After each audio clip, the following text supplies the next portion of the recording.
Hello and welcome to the final regular season edition of Rock M Reacts. I'm Quentin Adeen. That's Adeen Rao. Mizzou with yet another come-from-behind victory that saw the Tigers look lifeless in the first half and then come alive once again in the second half, this time taking the 8th Battle Line rivalry game in the last 9 seasons by a score of 28-21.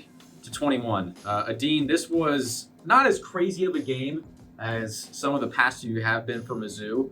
But as I alluded to in the beginning, and as we've seen, I'd say 3 out of these last 4 weeks, Mizzou bounces back from a rough first half, goes on a late run, and emerges victorious. They now have a chance at 10 wins in consecutive seasons for just the 3rd time in program history. Adeen, I want to ask you this because you asked it in the post-game press conference. Mizzou keeps finding ways. Every week it seems to be a different way. I believe they had 10 yards per play in the fourth quarter after not gaining half of that per play in the first 3. Just tell me what you saw in the final 15 minutes that you think turned this game around. Yeah, so I asked Brady about it because I was trying to make sense of it because it's a trend that has occurred in, dare I say it, every single home SEC game for sure. Pretty much every SEC game aside from Texas A&M and Alabama where the offense just continued that trend throughout the entire game. And I just have never really seen anything quite like it, where a team just looks like a different football team when something like a quarter changes. Because it's, realistically speaking, the only thing that changes is the scoreboard. You know, the game is still the same, the environment is still the same, the atmosphere is still the same. The only thing that changes is the pressure and the stakes. And I think it says a lot about this team that they get better when those stakes are raised. Now, what goes into actually how that happens? I have a few theories. I've noticed that the play calling on offense significantly changes in the fourth quarter. Most of the time in the third quarter. This team is one of the worst teams in the country in second quarters. They average around less than 3 yards per play in the second quarter. I don't have the overall scale of what that compares to other teams, but I am willing to bet a lot of money that it is very low on the list. I think it's a lot of, like in the first half, you saw a lot of run, pass, run, pass, run, pass. And if it is a pass, it's probably a really uninspiring pass that's not getting past the sticks. Whereas in the second quarter, and the third and fourth quarter in particular, the scoring drives they were getting, there were still nice pass plays that were powering those drives forward. You look at the field goal drive after being down 14-7. There was a 15-yard hitch to Theo Weiss that extended that drive. Right, every other play was a run. Every other successful play was a run other than a couple of incomplete passes. Every other play was a run. That was 12 runs out of 16 plays in that drive. And then the next drive, you had the play that worked twice. Brett Norfleet on the bootleg. That was, I think he had 49 out of his 50 yards today were after the catch. It's like using the pass to keep the defense honest was something that I didn't really see enough of in the first quarter, but they utilized it well in the second quarter. Yeah. And then the second half, sorry. No, and I thought them leaning on the run game once again, I thought that was vital. We had seen it last week against Mississippi State. They were perfectly content taking a lot of time off the clock as long as they were sustaining a drive on the ground. Marcus Carroll tonight, 22 carries for 90 yards and a pair of touchdowns. I think it's interesting that 10 years ago in this same game, Missouri-Arkansas, Mizzou leaned on Russell Hansborough and Marcus Murphy down the stretch to get them yards, and they came through. Marcus Murphy ended up scoring the winning touchdown. Mizzou clinches a trip to Atlanta, 21-14 over Arkansas. Obviously, not the same circumstances this time around. Mizzou will not be going to Atlanta. It will be Georgia and either Texas or Texas A&M. Texas is currently dominating. Probably Texas. Currently up 17-0 with 30 seconds left in the second quarter. So it looks like it's going to be the Longhorns and the Bulldogs, but that is besides the point. They figured out a way to generate yards, especially because the passing game was not doing well. Once again, Brady Cook finishes 10 of 20 for 168 yards You take away the 70-yard catch and run by Theo Weiss, he is 9 of 19 for 98 yards. Not a particularly great day for Brady Cook through the air, but I thought it was pretty emblematic that the winning play was through adversity, through struggle. He finds a way. A 30-yard quarterback draw where the seas parted, as he said, and he was the lasting image of yet another comeback victory. Adeen, what were some things that you liked even through a rough passing outing from Brady Cook? So I'll add even one more thing here. I'm not entirely sure. I'm relying on my memory here. I think 141 of those 168 yards today were after the catch, which is insane. Yeah. He had 17 air yards today, and 11 of them were on that third down completion to Luther Burden. Yep. That extended that drive for the touchdown. So with that, it showed you you add the rushing yards today and then after catch yardage, out of their 300 plus total yards today, 17 of them were actually progressed through the air. Mm-hmm. So if that doesn't say anything about the conditions affecting the game plan, because those numbers are significantly different for Arkansas. What I like from Brady Cook in the offense today, I think the number one thing was this offense. Now, people can agree to disagree on this subject. I think that them sticking to their game plan throughout the game was really emblematic of what this team is all about. They didn't waver. They didn't change their game plan. They looked like they were about to start off the second half in a drive that Drink called it atrocious. He called it an atrocity of offense. Yes, an atrocity of offense. It was a 2-yard hitch to Brett Norfleet that was in the ground, way closer to the ground than it was to Norfleet's Yeah, hands. that was a fastball. That was a howitzer. And Norfleet right played baseball. I think he played shortstop or something like that. Mm-hmm. He played in the infield. So if he can't catch the fastball on the ground, I don't think anyone else can. Then there is a second down, 4 go routes on the field at the exact same time in the snow, which the throw was out of bounds. And then the third down was a deep shot to Theo Weiss. I thought for sure they were going to have an absolute howler of a second half and just have the worst offensive game planning, but they tightened it up. And the weirdest thing is they tightened it up once they went down. Mm-hmm. It's like this team needs that jolt to wake them up on offense. Defensively, I will evaluate it as a bend but not break game. I think this defense bent in a lot of occasions, but they produced the 2 turnovers that won the football game. Johnny Walker Jr., 2 on senior forced fumbles, both of which were recovered. And they were amazing because that's 14 points off the TOs. It's a 7-point game. Objectively, that wins you the football game. Mm-hmm. 2 Mizzou scoring the touchdown drives when you were already across the 50. In a game where your offense doesn't move the football very well, that helps. So, overall, I think it wasn't a clean victory, but it was a victory. And realistically, at this point in the season, when you're not playing for the playoff, you're not playing for resumes, you're not playing for any of that, that's when football becomes football. It's all about the W next to the name. It's not about anything else. Yep. I thought it's interesting, Adeen, you mentioned the snow. It was very clear that both teams were affected by it. It was icy snow. It wasn't snow that you could easily clear off, as evidenced by the grounds crew working their tails off before the game to try and clear the field. There were snow plows, leaf blowers. There were a lot of people working to clear the field as much as possible before the game. And even so, there was still a good bit of snow on the turf. It was just really tough to play defense. It was tough to do a lot of things. Yeah. Because a lot of football, succeeding in football, is predicated on cutting and moving very sharply from one direction to another. And that's obviously a lot harder when you don't have as good a footing.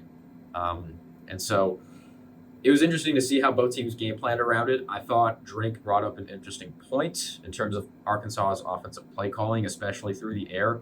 A lot of free-flowing routes that didn't require receivers to stop on a dime or cut super hard. A lot of free-flowing movements. We saw a lot of crossing routes, both shallow and deep.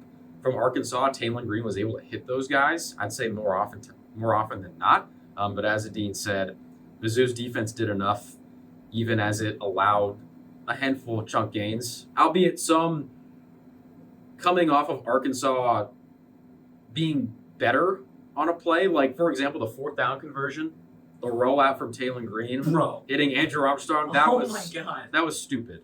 That was simply an unbelievable He was play. falling as he threw the ball. Falling as he threw the ball, and Andrew Armstrong had to go full extension. But it was with his really arms. well placed. Yeah, it was a well-placed football. Not sure you could play much better defense than Mizzou did. Those are just great plays by Arkansas, but again, I believe the Tigers did enough to walk away with the victory. And I think another play that was brought up in the press conference, Joseph Charleston breaking up what was probably what looked like the game-tying touchdown on yet another incredible throw from Taylon Green rolling to his right, going out of bounds. That throw made my jaw dropped because it was so perfect. It was off the back foot. It was a 40-yard throw with like 6 seconds left in the game, and it was painted in the corner of the end zone, right in the hands of his receiver. I'm telling you, an inch more to the inside, and that receiver's catching that football in a clean spot, bracing for impact, and that's a touchdown. That's a tie game, maybe even. Dare I say they probably go for 2 to try and win it. With how there's like 3 seconds left. Yep. To your point about the weather with the defense, yeah. One point that I noted, I put it on the forums while covering the game. Both sides were making very good use of hitch routes. Mm-hmm. Just comeback route, simple, pass the sticks, come back, because when you're an offensive player, you have the advantage in the snow with one thing. You don't have the advantage with throwing the football, right? You don't have the advantage of throwing the football. You don't have the advantage of being able to catch teams off guard with running the football because of how inept usually throwing the football is. Your wide receivers have one advantage, and that is if they can get their foot down and cut, the defender is not going to be able to react to it in time. There was so much space for those hitch routes and those crossers that Arkansas made a meal of it today. They such a huge difference. 35 passing plays, 35 running plays. They ran a balanced attack in the weather like this. That's a lot to write home about, I have to say. I think that's credit to Coach Petrino on that game plan. I think he ran it really well. I think they ran a winning game plan. And I just think that they ran into a team that will not lose on this field this year. They will not lose on this field this year. Literally hasn't lost on this field this year. Undefeated at home in 2024. Wow. Pretty impressive. So just to close this episode, quickly about legacy. We'll talk more about this after the season is over. There is still a bowl game to play. But Coach Drink said it after the game. This senior class especially is going to leave a legacy of toughness, grit, never quitting, and never giving up. And I think that trait is especially prominent considering how crazy this season has been across all of college football. Even this weekend, you see Miami lose to Syracuse today.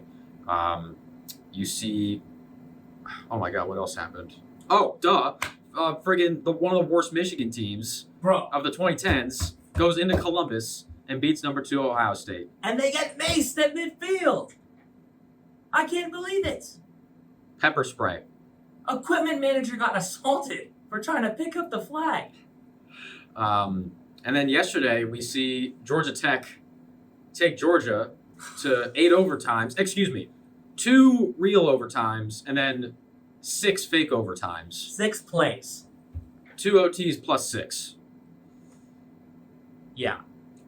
The phrase "any given Saturday" hasn't applied to too many more years as strongly as it has this season. And Mizzou, more often than not, has come out on the right end, whereas a lot of even the top teams have not. No. I think it's a testament to the expansion of the playoff. I talked about this earlier in the day. I think it's because the games now, you're seeing, in previous years, a 3-loss South Carolina team versus a, 2-loss Clemson team. 2-loss Clemson team. Both of those teams would not have had as much to play for. That game would mean absolutely nothing if not for the Citrus Bowl in previous years. And this year, that was a game to pretty much earn a spot or try to earn a spot to compete for the national championship. So when you're seeing stuff like that's good for college football. Expansion. I don't think I think this season is kind of telling me that 12 might be the right number. I don't like expanding the playoff any further than this because I personally don't even think there are 12 teams that I think could come close to a national championship. I'd be hard pressed to tell you there's 4. Okay? But what I will say is I love the competitiveness that it gives you. Every game matters. Every game mattered this season. I couldn't say that about previous seasons where if you lose more than a game, you're cooked. I mean, Memphis versus Tulane the other day. How does that not make you love the sport? Memphis versus Tulane is a game that has college football playoff implications. Okay? Army versus Notre Dame is a game that has college football implications. If you don't love that, then dare I say you don't love the sport, and it might not be the sport for you because it's awesome to watch. It's one of those things that I think that expanding the playoff was great for the sport, and seeing the way it's impacted the sport this year makes me so angry that we haven't done it in the past because, by gosh, there were some teams that in the back in the day that I wish I could have seen an expanded playoff. Yeah. Top of the list come to mind, last year's Mizzou team. Mm-hmm. I would have loved to see that team playing post-game football. I'll put that team, and especially that offense, against any defense in the country. I think they're going to put up a great fight. Yep. I would have loved to see that USC team with Sam Darnold. Mm. It's just, I'll thumbs up for the 2024 season. I'll throw in a decade ago the teams that would have been in an expanded playoff: TCU, Baylor, Yeah. Georgia Tech, Wow, yeah. Arizona. I think Mississippi State would have been in it.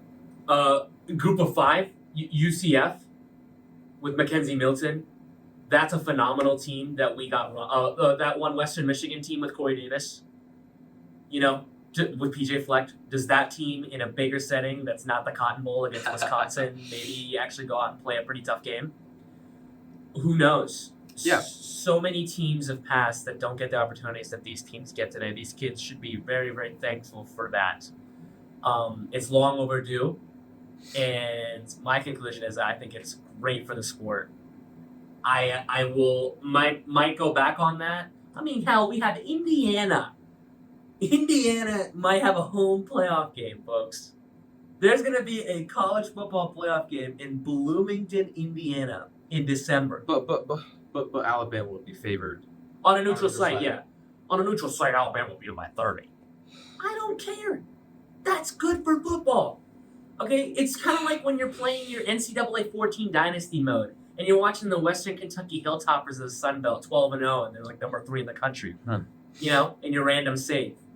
If you don't find that fun, this isn't the sport for you. This is awesome. It's great. Boise State is, I'm not going to say is going to be. They could be in the playoff with a Heisman candidate and running back. That's fun. Could be the winner. It's fun. It's fun. College football is fun. That's really all I got to say. Today is another indicator. College football is fun. And you think about it, Dean, if Mizzou had beaten South Carolina, might not get into the playoff anyway, but at the very least, they get in the playoff. At the very least, whether you think so or not, Mizzou would have had an argument. I think now this might give comfort to Mizzou fans because I know a lot of fans out there are going to be thinking about, man, if they pull that game out, do they win it, right? Do they get in the playoff?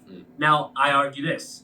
If they win that game, does South Carolina play the way they do against Clemson today, knowing that the game doesn't mean as much for them as it did in the past? Probably because they want to knock Clemson out of the playoff. Yeah. But But you still never know because you take away the element of you're playing for your own playoff folks and you're just playing for the spoiler, right? Which we've seen in past. I'm a Pitt fan, so I know what playing the spoiler means. But it's just I think Mizzou probably first team or second team out because I don't think. We said this in Bryant-Denny. I don't think losing 2 games like that can be overcome. I mean, you're looking at Texas right now. It's about to be a 4-loss team, 8-4, most likely.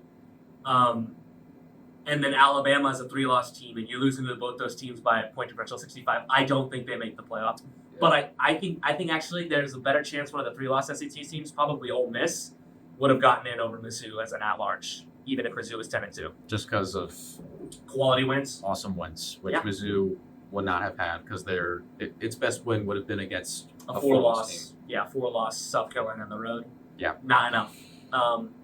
But hey, look, as you said, it's fun that we're even having this discussion. We would never be having this discussion. It would be like, oh, do they go to the Citrus Bowl or do they go to the, Meineke Car Care Bowl? I don't know. It's not even a bowl anymore. But The you get my point. Citrus Bowl, which has been sponsored by numerous citrus fruits, such as Buffalo Wild Wings and Cheez-Its. And Verbo. Nothing quite says citrus like renting a house for a weekend. Love taking a good bite out of my newly bought house. But yeah, I'm sorry, this is going on a crazy tangent, but That's all right. it's all right. If you're here this long, you're probably loving it anyways. And we appreciate your listenership. We appreciate you listening. Any final thoughts before we get out of Faroe for the final time in 2024? Wow, Oh man, I can't believe it's gone by so quickly. it's really sad. Can I just say this from me and Quentin? I know Quentin because we are so thankful for y'all, readers, and listeners, and people who get out to watch this show. This is like one of the most, I'm trying not to get emotional, one of the most amazing opportunities. One of the most amazing opportunities of my life. Like the opportunity, and to Sam, Karen, Josh, everybody that's a part of our Rock team, a photographer, Cal, for Christ, and Mike, for Christ's sake, those guys kill it every week. Like, we are so thankful for y'all. And believe me, it's a great honor for us to be able to cover this football team and get the privilege that I know growing up with sports fans, people would give anything to have the opportunity. And the fact that I have it makes me very thankful. Hey, let's get Senti after the bowl game. Right, you're right. Let's do that. Yeah, we'll do that. I feel like we just accepted a Grammy. That was super nice of Thank you, Beyonce. Thank you. Oh goodness, don't start any controversies now. But yes, that is the end of this edition of Rock M Reacts. Again, final score: Mizzou 28, Arkansas 21. The Tigers finishing the 2024 regular season 9-3, and will await their bowl game destination in the coming weeks. I'm Quentin Adeen. That's Adeen Rao, signing off for another edition of Rock M Reacts. Thank you, everyone, for tuning in to Rock M Radio, a proud partner of Fans First Sports Network. Rock M Radio is the official podcast network of Rock M Plus, a new and exciting subscription service provided by me and the other voices of Rock M Radio. Please take a few moments to head over to rockm.plus and sign up for an account today. The cost is only $5 a month, and the benefits include access to our live podcast, a subscriber-only message board, weekly newsletters, and more. If you enjoyed this episode of Rock M Radio and would like to see more just like it beamed directly into your personal device, make sure to click the subscribe button below and tell your friends. Our podcast feed is available through the Apple Podcast app for iPhone, Google Podcast app for Android, whatever app you listen to your podcast. You can also find Rock M Radio on Spotify. If you're looking for a podcast about your favorite team that is not the Missouri Tigers, Fan First Sports Network is your answer.